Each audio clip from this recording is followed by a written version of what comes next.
এটা ডুয়ার্সের এখানে প্রায় আমরা সবাই জানি যে রাইনো কটেজ সম্পর্কে আমরা শুনেছি। বাট এই রাইনো কটেজের সবচেয়ে যেটা আমরা এতদিন জানতাম যে এখানে ট্রি হাউস একটা থাকার জন্য একটা বেশ ভালো জায়গা এবং ভালো পরিবেশ। কিছুদিন আগেই এখানে একটা খুব প্রাকৃতিক দুর্যোগ ঘটেছে এবং নদীর বাঁধও ভেঙে গেছে। তো সেই কারণে আমরা তারপরেই এসেছি।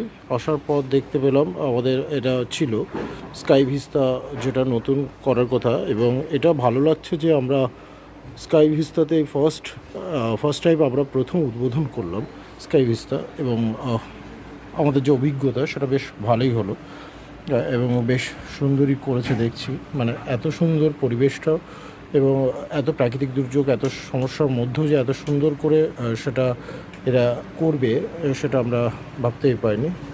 এবং এটা ব্যালকনি, এই যে সাইডটা ব্যালকনি, এবং খুব ফার্স্ট করেছে যেহেতু আমরা আসবো সেই জন্য হয়তো কিছু কাজ করবে, চেষ্টা করবে সেটা।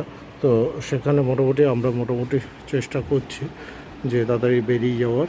তো এই যাওয়ার সময় আমি একটুখানি করলাম ভিডিওটা। বেশ সুন্দর ঘরটা, বেশ প্রিমিয়াম, চারিদিকে কাঁচেরই করা এবং চারিদিকে মোটামুটি এদিকটাও আছে, বেশ সুন্দর করে করেছে। এবং এখানটা বাথরুম বেশ ভালোই সুন্দর। আমি বাথরুমটা জাস্ট একটু দেখিয়ে দিতে পারি।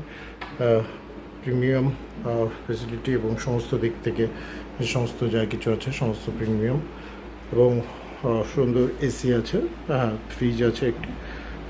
এখানে বাকি যে সমস্ত জিনিস, সোফা এবং যে কোয়ালিটি এরা দাঁড় করেছে সেটা বেশ সুন্দর, বেডটাও। তো এটা একটা ভালো লাগছে যে প্রথম আমরা এসে থাকলাম, ফার্স্ট আমরাই উদ্বোধন করলাম, এটা বেশ ভেবেই ভালো লাগছে। ঠিক।